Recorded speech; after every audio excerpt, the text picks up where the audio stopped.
Hello viewers, welcome to economics classes. Last video में हमने आपको पूर्ति के बारे में बताया था और उससे पहले हमने आपको पूर्ति के नियम के बारे में बताया था। उम्मीद है आपने वो पूर्ति वाले वीडियोस देखे होंगे। अगर आपने वो वीडियोस नहीं देखे हैं तो उनका लिंक नीचे डिस्क्रिप्शन बॉक्स में या फिर आई बटन पर क्लिक करके आप उनको देख सकते हैं। देखिए, पूर्ति से पहले हम परफेक्ट कंपटीशन डिस्कस कर रहे थे और परफेक्ट कंपटीशन में हम ये डिस्कस करने वाले थे कि परफेक्ट कंपटीशन में किसी फर्म का पूर्ति वक्र किस तरह से होता है। अब हम ये जानने की कोशिश करेंगे कि परफेक्ट कंपटीशन में किसी फर्म का पूर्ति वक्र किस प्रकार से निर्धारित होता है।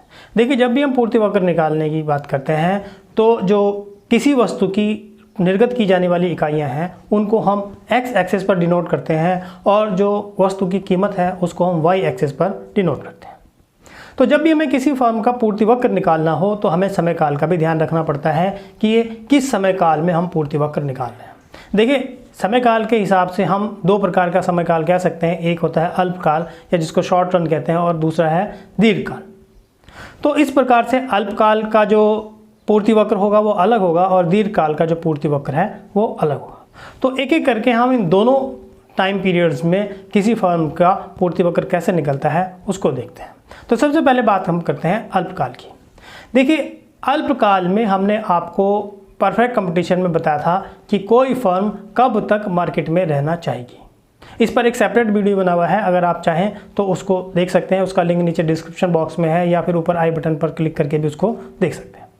तो हमने आपको बताया था कि कोई फर्म तब तक किसी वस्तु की पूर्ति करती है जब तक कि उस वस्तु की कीमत औसत परिवर्ती लागत के बराबर या उससे अधिक हो, और यदि वस्तु की कीमत औसत परिवर्ती लागत से कम है तो कोई भी फर्म उत्पादन नहीं करेगी।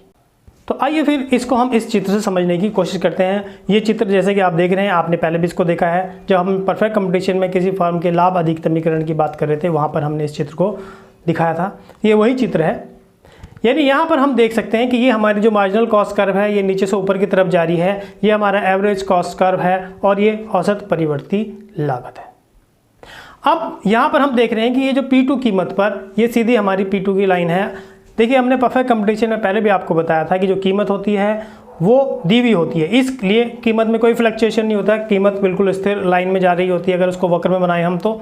साथ ही साथ जो हमारी MR और AR है, यानी जो हमारा सीमांत संप्राप्ति और औसत संप्राप्ति, वो भी कीमत के बराबर होंगे।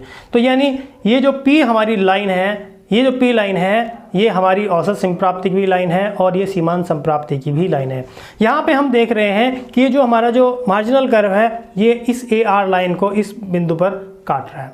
अब इस बिंदु पर काटने से क्या हो रहा है, यहाँ पर कीमत निर्धारित हो रही है। यानी इस P2 कीमत पर कोई भी फर्म, यहाँ पर आप देख रहे हैं कि Q1 मात्राएं इसकी निर्गत करेगी। अब यहाँ पर हम देख रहे हैं कि जो हमारी औसत परिवर्ती लागत है, यानी यहाँ पर आप देख रहे हैं कि ये जो हमारी औसत परिवर्ती लागत है वो औसत परिवर्ती लागत कीमत से कम है। यहाँ पर आप देख रहे हैं इन दोनों के बीच में डिफरेंस है। तो कोई भी फर्म यहाँ तक निर्गत करेगी। लेकिन अगर हम इससे पीछे चले जाएं, मान लेते हैं कि और कीमत को हम थोड़ा सा नीचे कर दें, यानी ये P2 लेवल की कीमत है। यहाँ पर P2 आप देख रहे हैं, अगर P2 लाइन को हम सीधे मिला दें तो ये हमारी जो औसत परिवर्ती लागत है वो उससे कम है। तो ऐसी स्थिति में कोई भी फर्म कोई भी निर्गत नहीं करना चाहिए, यानी वो शून्य निर्गत करेगी। इसको हम यहाँ पर इस चित्र को हटाकर यहाँ पर देख सकते हैं कि अगर हम कीमत P2 कर दें तो कोई भी फर्म कुछ भी निर्गत नहीं करेगी, यानी यहाँ पर उसको घाटा हो रहा है। चलिए ज़रा इसको हटा के वापस उसी चित्र पर चलते हैं। देखिए, यहाँ पर किसी फर्म को घाटा क्यों हो रहा है। यहाँ पर देखेंगे कि ये जो कीमत है, यहाँ पर जो हमारी औसत परिवर्ती लागत है वो कीमत से नीचे है, यानी कीमत ज़्यादा मिल रही है। देखिए, हम आपको ये पहले भी डिस्कस कर चुके हैं कि जो अल्पकाल होता है, अल्पकाल में दो प्रकार की लागतें लगती हैं। एक होती है स्थिर लागत और एक होती है परिवर्ती लागत। स्थिर लागत यानी वो लागतें जो चाहे उत्पादन हो या ना हो वो लागतें बनी रहती हैं, जबकि परिवर्ती लागतें वो लागतें हैं कि जैसे जैसे हम उत्पादन करते हैं वैसे वैसे वो लागतें बढ़ती हैं। अगर उत्पादन शून्य हो तो उनकी कोई लागत नहीं होती है। अगर उत्पादन किया जाए तो जिस हिसाब से उत्पादन कर रहे हैं वो लागतें भी बढ़ती चली जाती हैं। तो यहाँ पर हम कह सकते हैं कि जो औसत परिवर्ती लागत है कीमत उससे अधिक होनी चाहिए, यानी ये जो परिवर्ती लागतें कोई फर्म लगा रही है वो उसको मिलनी चाहिए। अल्पकाल में कोई भी फर्म स्थिर लागतों को तो वहन कर सकती है, लेकिन जो उसका परिवर्ती लागतें हैं उनको वहन नहीं करेगी। तो यहाँ पर इस P2 कीमत में आप देख रहे हैं, इस P2 कीमत में यानी ये जो P2 कीमत है ये जो परिवर्ती लागतें हैं उनको कवर नहीं कर पा रही, यानी उनसे भी कम नीचे जा रही है। तो ऐसी स्थिति में कोई भी फर्म मार्केट में नहीं रहेगी और वो यहाँ से चली जाएगी। अब हम बात कर लेते हैं कि परफेक्ट कंपटीशन में लॉन्ग रन में किसी फर्म का जो पूर्ति वक्र है वो किस प्रकार से निर्धारित होता है। तो चलिए इसको समझने के लिए हम जरा इस चित्र पर चलते हैं।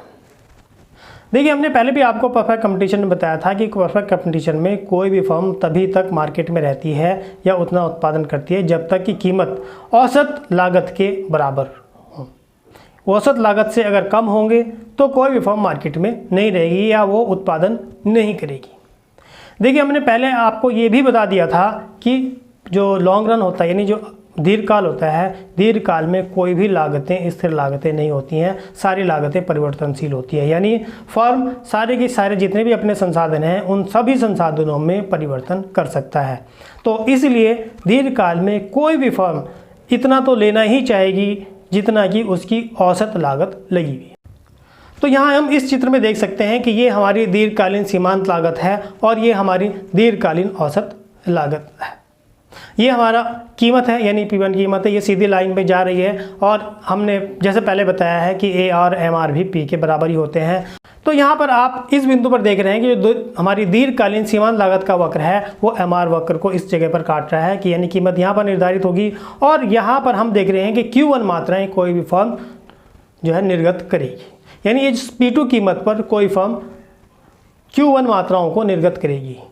वो निर्गत इसलिए कर रही है यहाँ पर क्योंकि जो कीमत है वो औसत लागत से अधिक है।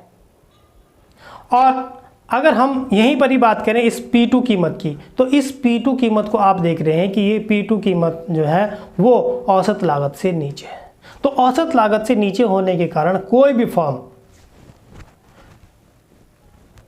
कुछ भी निर्गत नहीं करेगी। आप यहाँ पर देख सकते हैं कि कोई फर्म किसी प्रकार से निर्गत नहीं करेगी। तो इस प्रकार से हमने जाना कि अल्पकाल और दीर्घकाल में किस प्रकार से फर्में उत्पादन की पूर्ति करती हैं। चलिए अब यहाँ पर एक टॉपिक और थोड़ा सा डिस्कस कर लेते हैं कि अगर जो GST लगता है वो प्रति इकाई GST लगने से पूर्ति पर क्या प्रभाव पड़ता है। देखिए, जब भी किसी वस्तु पर प्रति इकाई GST लगता है यानी कर लगता है तो जो लागत है लागतें बढ़ जाएंगी। यानी पहले जिस कीमत पर वस्तुएं बिक रही थी अगर उस पर कर भी लग जाएगा तो जो लागत है वो लागतें बढ़ जाएंगी। और जब किसी वस्तु की लागतें बढ़ जाएंगी तो फर्म का जो पूर्ति वक्र है वो बाईं तरफ शिफ्ट हो जाएगा। तो बाईं तरफ शिफ्ट होने का मतलब ये है कि कोई भी फर्म या तो अब पहले अधिक कीमतों पर वस्तुएं बेचेगी या उस कीमत पर अपनी वस्तुओं की मात्रा कम कर देगी।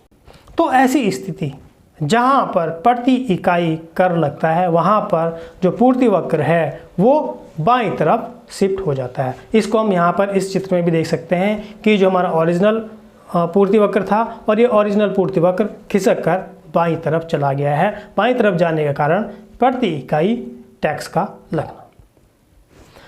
तो ये था हमारा परफेक्ट कंपटीशन का वीडियो। उम्मीद है आपको मेरा ये वीडियो पसंद आया होगा। अगर आपको वीडियो पसंद आया है तो वीडियो को लाइक करें, चैनल को सब्सक्राइब करें और बेल आइकन प्रेस करें। आपकी कोई भी क्वेरी है तो आप कमेंट बॉक्स में लिख सकते हैं या किसी और टॉपिक पर आप कोई वीडियो चाहते हैं तो वो भी आप कमेंट बॉक्स में लिख सकते हैं।